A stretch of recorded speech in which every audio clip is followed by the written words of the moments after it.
Radio Universidad de Chile presenta Tras las líneas, conversaciones con Manuel Antonio Garretón, Premio Nacional de Humanidades y Ciencias Sociales. Programa producido en el Departamento de Sociología de la Universidad de Chile con el auspicio del Centro de Estudios de Cohesión y Conflicto Social, COES.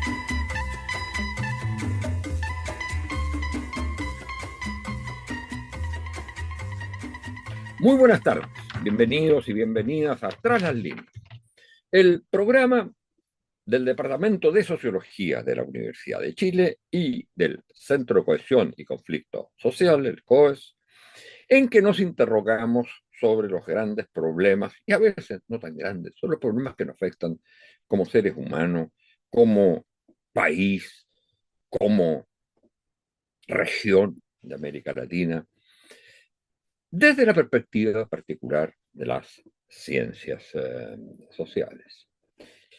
Hoy vamos a reflexionar sobre un tema que lo hemos visto desde otras perspectivas a lo largo de estos 5 años del programa, pero desde la perspectiva particular de unas disciplinas de las ciencias sociales que son menos convocadas en general para programas de este tipo e incluso para el análisis de ciertos temas o problemas que más bien se dejan entregados a los cálculos de las ciencias exactas y de las ciencias naturales.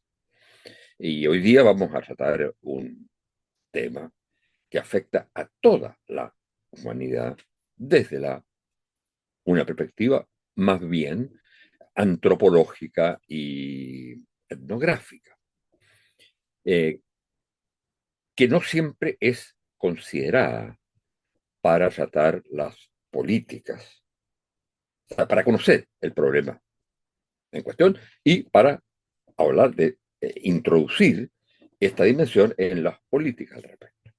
Bueno, el gran tema es la crisis climática y que todos sabemos, aunque no actuemos en correspondencia a lo que sabemos, todos sabemos que se trata de una de las más grandes crisis o catástrofes que ha sufrido la humanidad, porque acumula además crisis y catástrofes de muchas otras épocas y se expresa en todos los espacios de la vida social y humana. Y no siempre entendemos esto. A veces pensamos que se puede tratar la crisis climática desde la perspectiva estrictamente de lo que nos dicen las ciencias y tecnologías naturales y exactas, es decir, que más bien intentar como controlarla sin entender que se trata de una crisis también de la condición humana. Es decir, donde el ser humano es un elemento de esa crisis. Y cuando decimos el ser humano, decimos no la persona, decimos los pueblos, las colectividades, las comunidades, la humanidad como conjunto. No es crisis climática y humanidad, es la humanidad que ha producido la crisis climática. No solo los fenómenos estrictamente, digamos, naturales. También ha habido una complicidad eh, de la humanidad a lo largo de estos años, sobre todo, uno diría, desde el advenimiento de la sociedad industrial de Estado Nacional. Y hoy día esto es visto en su dimensión más catastrófica, porque estamos llegando a un punto en que pareciera que ya no puede detenerse esta crisis. Y entonces ahora se están empezando a incorporar todos aquellos aspectos que antes no se consideraron porque se trataron de manera estrictamente de las ciencias naturales y las ciencias exactas, y ahora se están considerando el factor humano. No solo en la causa de la crisis, sino también en la capacidad de superar esa crisis, o por lo menos de enfrentarla. De ahí entonces la importancia de cómo el conocimiento que tenemos desde el punto de vista de las ciencias exactas, naturales, etcétera, se tiene que complementar con el conocimiento por parte de los seres humanos, pero también con el conocimiento de ese comportamiento que influye en la crisis climática. Bueno, para hablar de esto, hemos invitado a una gran especialista en estos temas, antropóloga y etnóloga,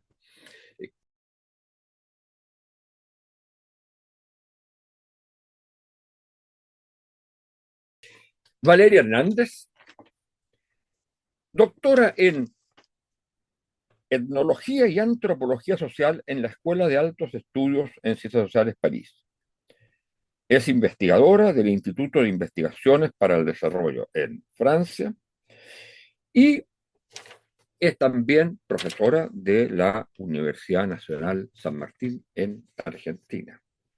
Se mueve entre estos dos mundos y ha realizado un conjunto de investigaciones incorporando la dimensión antropológica y etnográfica en lugares muy concretos, como lo hace la etnografía, pero también buscando líneas más generales que no sean solo lo que se puede aplicar en una determinada población, sino también pensando en cómo se puede ir cambiando el comportamiento de la humanidad y de las distintas comunidades, lo que implica necesariamente un enfoque interdisciplinario, porque aquí hay que entrar a relacionar los pequeños y pequeñas agricultores con los gobernadores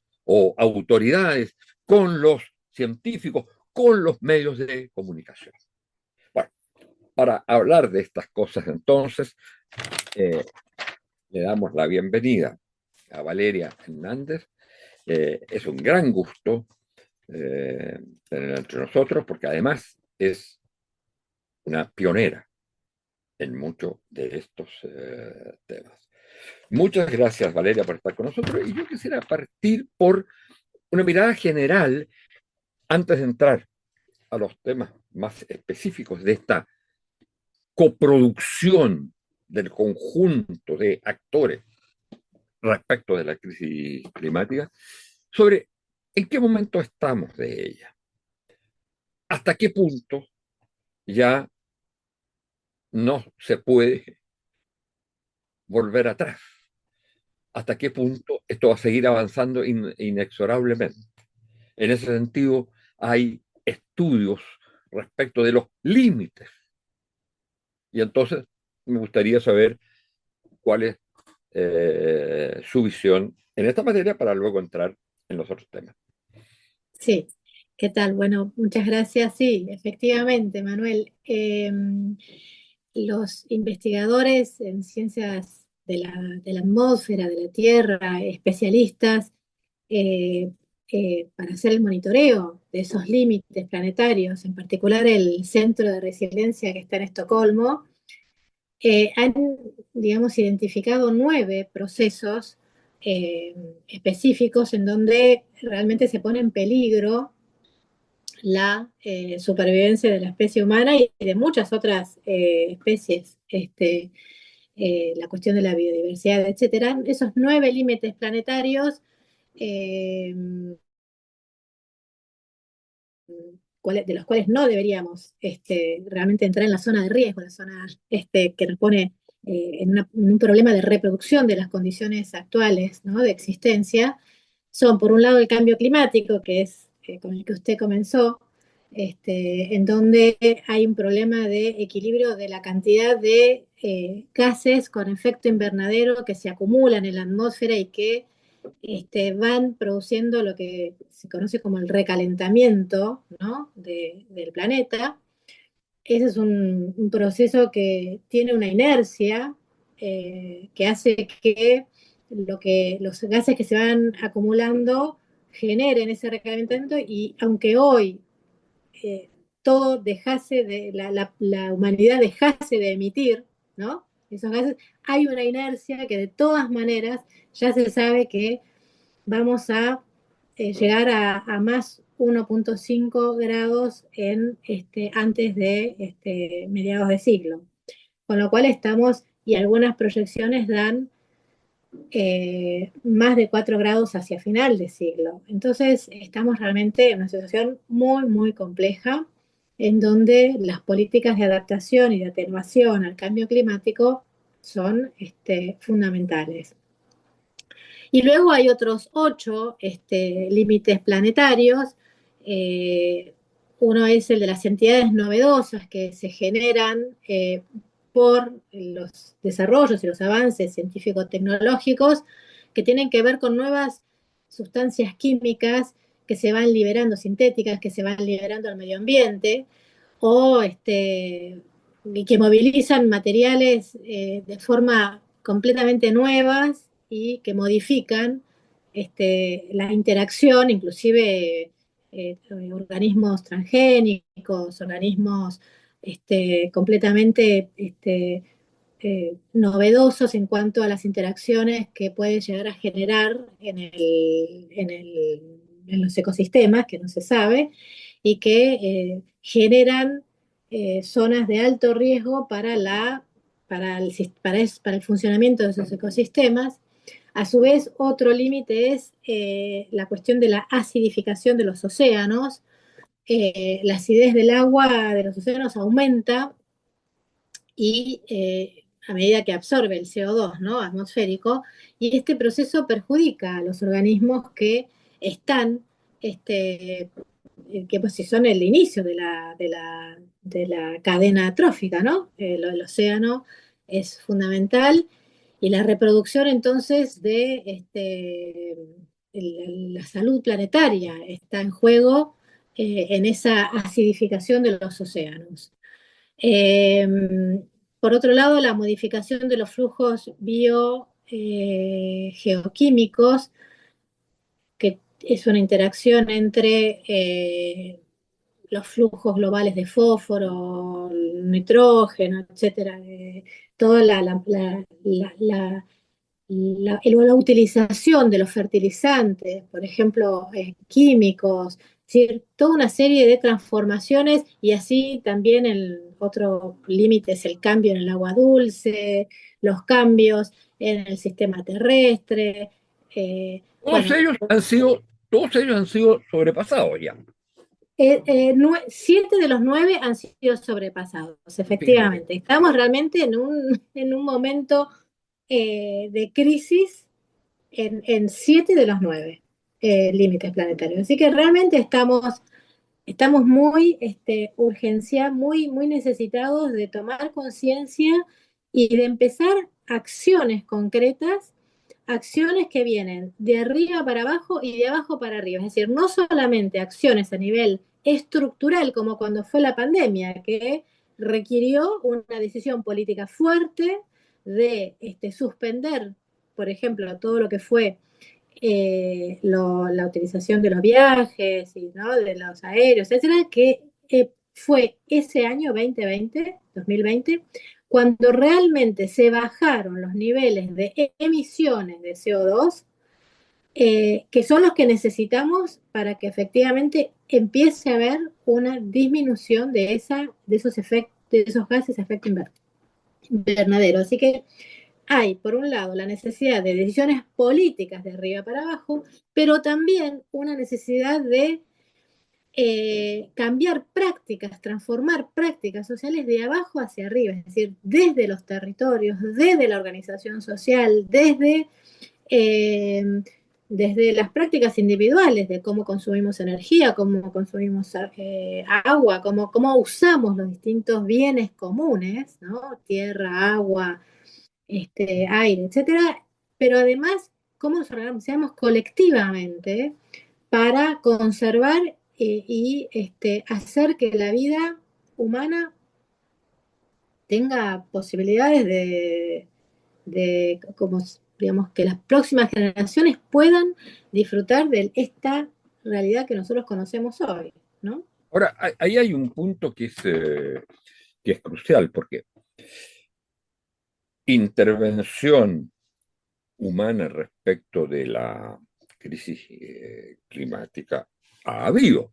No digo solo la que lo produjo, la crisis climática, pero ha habido por parte de los gobiernos, con un problema enorme, que significa que no todos los gobiernos están de acuerdo en hacer lo mismo, que hay grupos dentro de ellos que no están por... De hecho, tenemos a un personaje ahora presidente del mundo, ¿no es cierto?, que dice que no hay crisis climática. Mm. Entonces, digo, una cosa son los poderes, y es un gran problema ese.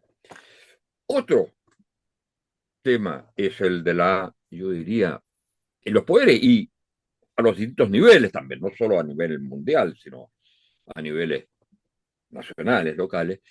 Otro es el tema del mundo científico, es decir, a qué punto el grado de conocimiento al cual se ha llegado es suficientemente completo para, digamos, ayudar a esos poderes, con ese conocimiento, y hasta qué punto ese conocimiento hasta hoy, y ese es el gran tema suyo, hasta hoy ha sido un conocimiento principalmente, muy importante, insustituible, pero principalmente de ciencias exactas, ciencias naturales, y menos de las ciencias sociales. Y eso implica, cuando uno dice las ciencias sociales, dice el factor humano. ¿Qué es lo que han aprendido y han logrado transmitir respecto de esto, de cómo se incorpora el factor humano en la crisis climática y qué aportes ya ha hecho? ¿Qué aportes ya ha hecho en el mundo de los distintos territorios o comunidades? Claro, las ciencias de la atmósfera han desarrollado un conocimiento bastante certero y ya consensuado a nivel de la comunidad científica internacional sobre los procesos que están en juego para explicar el calentamiento global. Y han desarrollado una serie de conocimiento e información climática para que los poderes políticos tomen esas decisiones. Sin embargo, hay un gap, un vacío, digamos, en esa adopción del conocimiento en donde hay que entender mejor cuáles son esos procesos que intervienen para que ese conocimiento sea apropiable tanto por los decidores de la política pública como por las comunidades territoriales que están sufriendo el impacto del cambio climático, ¿no? Entonces, acá la intervención tanto de los estudios sociales de la ciencia que han trabajado desde hace muchos años sobre cuáles son los procesos por los cuales el conocimiento puede ser apropiado y puede ser integrado a las políticas públicas, así como los estudios de la antropología del conocimiento, que han trabajado sobre los modos en que las comunidades y los actores no académicos se ponen en relación y en diálogo con esos conocimientos expertos, han sido cada vez más protagonistas en el tema del cambio climático porque han permitido acercar esas herramientas que ha desarrollado las ciencias del clima a esas comunidades no expertas, que no son, digamos, parte de ese mundo académico. Por lo tanto, ha habido distintos enfoques y perspectivas, y uno de esos enfoques es la coproducción de conocimiento interdisciplinario e intersectorial a partir de la construcción de espacios de trabajo en donde están involucrados los investigadores en ciencias del clima, los decidores de políticas públicas relativas al clima, políticas de adaptación, de mitigación, ¿no? Y actores y científicos sociales, en este caso mío, antropología, para lograr que se arme ese colectivo donde hay distintos saberes, distintos intereses además, y distintas formas de pensar el clima y de apropiarse de esos conocimientos que pueden ser pronósticos, pueden ser modos de monitorear el clima, sistemas de alerta temprana, eh, eh, pronósticos trimestrales, por ejemplo, eh, de cómo va a venir la temporada, digamos, el próximo trimestre cuáles son las proyecciones que puede tener un año niña o un año niño para el sector, digamos, de interés, ¿no? Que puede ser el sector agrícola, el sector de la salud. eh, bueno, Ahora, hay como dos dimensiones ahí, ¿no es cierto? Una es, ¿cuál es el aporte específico en las investigaciones o en otras experiencias que usted conozca, o en las investigaciones que usted ha hecho, el, el aporte específico de la comunidad, sin tomar en cuenta los conocimientos que vienen de, de las otras, de las disciplinas científicas, digamos. ¿Cuál es ese aporte? Esa es una primera dimensión. ¿Qué es lo que dicen que ayuda a los tomadores de decisiones y también a los científicos?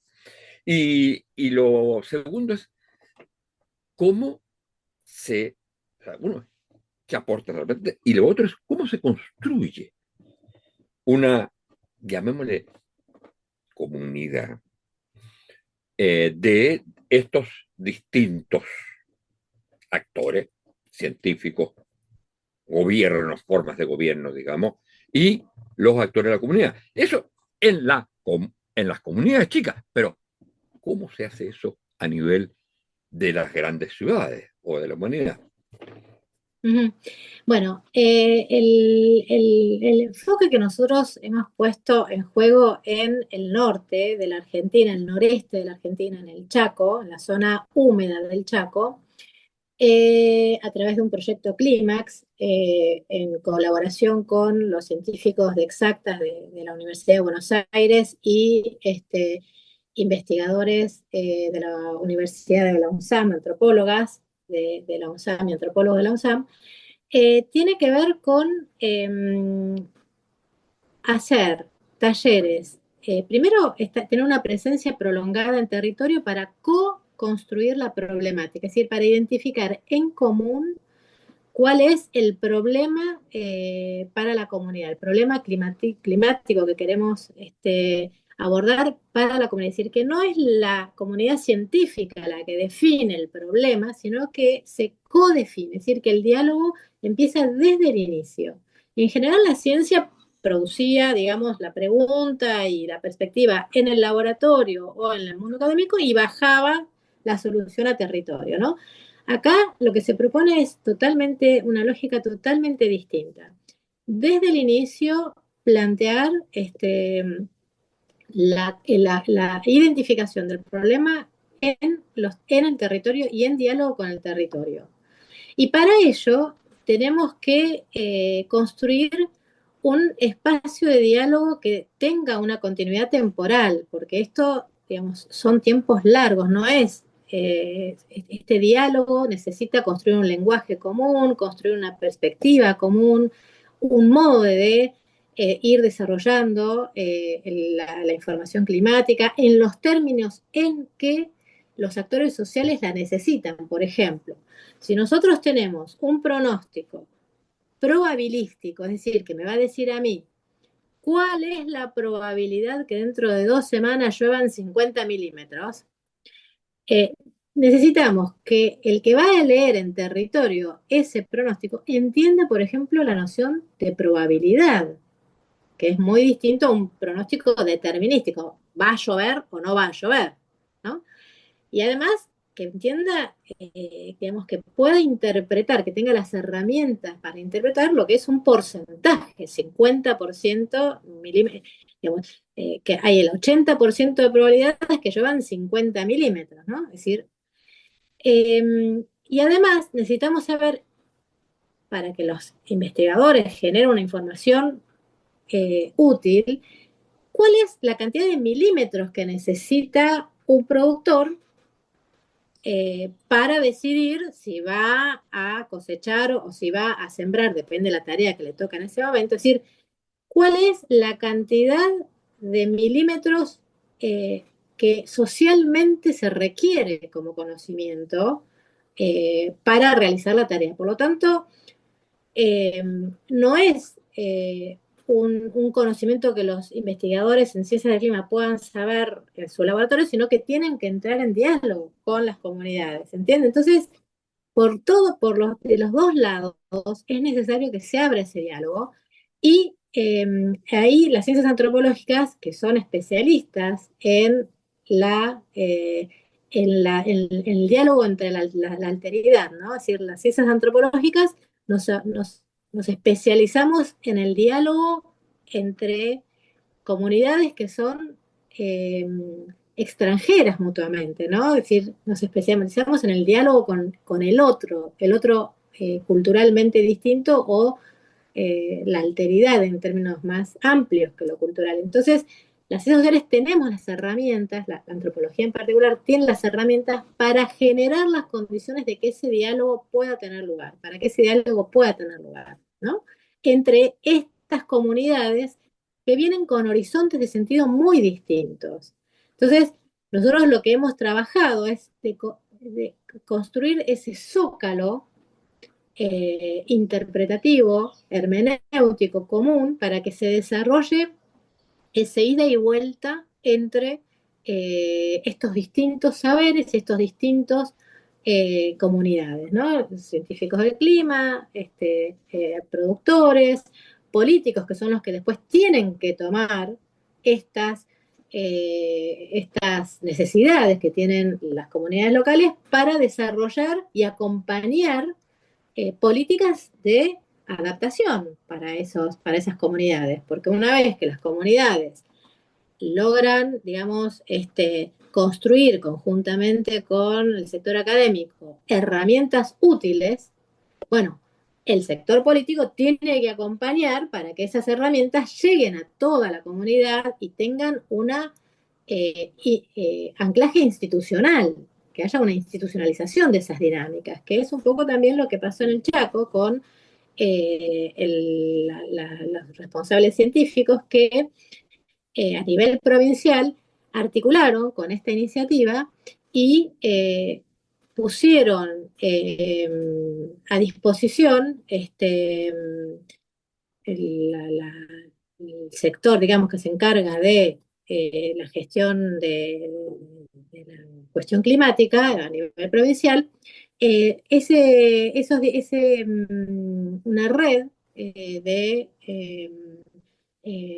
estaciones automáticas incorporaron todo lo que fuimos haciendo en este pequeño sector del Chaco húmedo, que es el departamento Bermejo, para que esa información que generó la comunidad a través de la construcción de redes de monitoreo de la lluvia, de redes de monitoreo de la altura del río, que esa información llegara a toda la comunidad.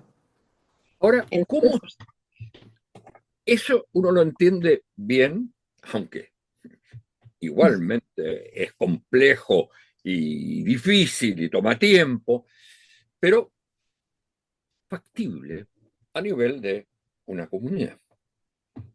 Eh, pero el, el problema, mucho del problema, no se resuelve en esa comunidad. No solo, digo, por quienes la habitan, sino tampoco lo resuelven los problemas políticos y los, los- las autoridades políticas, los científicos mismos. Se puede resolver una parte, pero hay una parte importante que tiene que ver con decisiones que se toman a otros niveles y en otra parte, y por otro lado, hay las ciudades, las grandes ciudades, que no son igual que las comunidades, y para qué decir, digamos, ya a nivel de país y de la humanidad, que no puede ser visto como solo la suma de lo que pasa en las distintas comunidades. Implica Bueno, una política sí, más general, pero uno dice, ¿cómo se hace para que este método que reúne la gente afectada, la gente que trabaja ahí, lo que vive ahí, los científicos y las autoridades del gobierno, cómo se traslada a espacios más grandes? bueno, acá hay dos cuestiones que hay que tener en cuenta. Una cuestión es que nosotros movilizamos, este método moviliza instituciones, no personas. Instituciones y obviamente las personas que están adentro de esa institución, ¿no es cierto? Bueno, Entonces, en ese punto es un enfoque que genera una autonomía relativa de los territorios, porque lo que se involucran son instituciones con anclaje territorial. La escuela, las cooperativas de productores, las cooperativas de los mercados campesinos, donde se comercializa la producción, etcétera, etcétera. O sea que son este mismo esquema se utilizó en Francia para hacer todo un proceso de coproducción de conocimiento a nivel de una región en Aquitaine, la zona, digamos, oeste, del suroeste de la Francia, Bordeaux, etcétera, para involucrar a todas las instituciones comunales para generar también este tipo de diálogos intersectoriales, interinstitucionales e interdisciplinarios con distintos actores académicos para justamente desarrollar este diálogo de saberes, ¿no? Así que a nivel urbano, y ahí involucraba ciudades bastante importantes de Francia. Así que a mí me parece que no es un problema y tenemos además, desde el punto de vista del desarrollo tecnológico de las nuevas tecnologías de la información y la comunicación, tenemos todo lo que se necesita, las redes. Nosotros en nuestro proyecto utilizamos muchísimo los dispositivos de comunicación virtual, sobre todo durante la pandemia. Redes sociales, bueno, todo lo que se conoce, digamos, hoy y que hace a lo social. Lo social hoy está atravesado por una comunicación virtual también. Así que a mí me parece que desde el punto de vista tecnológico y de la capacidad de escalar esto, no hay problema, no es un problema tecnológico, no ojalá. es un problema técnico, es un problema político. O sea, Ujú. tiene que haber una decisión política y ahí hay toda una cuestión de, bueno, ahí está también el rol de los movimientos sociales. Nosotros sabemos que hay regiones en el mundo en donde los movimientos sociales llevan adelante la bandera de el cuidado de los bienes comunes, la crisis, la acción climática ya, etcétera, etcétera, Vía Campesina, los jóvenes por el clima, digamos, un montón de movimientos sociales que han tomado la crisis climática, la crisis ambiental como parte de sus banderas, digamos, como piensan, ¿no? La problemática política articulando lo social y la naturaleza, ¿no? El vínculo sociedad-naturaleza. Bueno, y otros que no, obviamente están las posiciones negacionistas, bueno, Bolsonaro, Trump, Milei, etcétera, etcétera, y que también son posiciones políticas, no son únicamente posiciones respecto de un fenómeno natural No, como claro. puede ser el cambio climático, sino que obviamente tienen un trasfondo político, ¿no? Entonces, ahí hay algo que tenemos que pensar, que tenemos que poder articular en nuestra reflexión desde una teoría crítica, de una digamos, reflexión crítica de lo social, es decir, cómo logramos pensar estrategias cómo logramos pensar estrategias que ya tienen que empezar a actuar, porque no tenemos, o sea, tenemos además un problema de que la crisis ya empezó, ¿no? No es que va a venir dentro de 50, 100 años. No es que ya empezó, está avanzando. Empezó, por eso. Entonces, bueno, ahí está la cuestión de pensar la urgencia, la complejidad y el rol de la ciencia y la tecnología como lugares de dominación, de ideología, pero también de donde vamos a poder sacar las herramientas para hacer frente a esta crisis, porque esos 9 límites planetarios pudieron ser identificados y se monitorean porque tenemos la ciencia y el desarrollo científico que tenemos. Así es. ¿Sí? O sea, podemos decir cómo estamos porque hemos avanzado en conocimiento, en también preocupación de los distintos sectores, en fin, eso es cierto. Y tenemos claramente que terminar, porque está por ahora. Perdón, pero iba a decir algo. No, que la ciencia es, como dijo Ulrich Beck, al mismo tiempo fuente de riesgo, pero también es de donde vamos a poder, es desde donde nos tenemos que parar para construir las herramientas para enfrentar esta situación, porque, pero bueno, tenemos que poder pensar esta doble faz de la ciencia y la tecnología para construir una ciencia y una técnica que nos permita salir de esta situación crítica. Así es. De esta situación de urgencia, ¿no? Bueno, muchas gracias. Desgraciadamente el tiempo nos consume. Muchas gracias por estar con nosotros, Valeria. Y muchas gracias a ustedes, señoras y señores auditoras y auditores. Y será hasta la próxima semana. Bueno. Radio Universidad de Chile presentó Tras las líneas, conversaciones con Manuel Antonio Garretón, Premio Nacional de Humanidades y Ciencias Sociales. Programa producido en el Departamento de Sociología de la Universidad de Chile con el auspicio del Centro de Estudios de Cohesión y Conflicto Social, COES.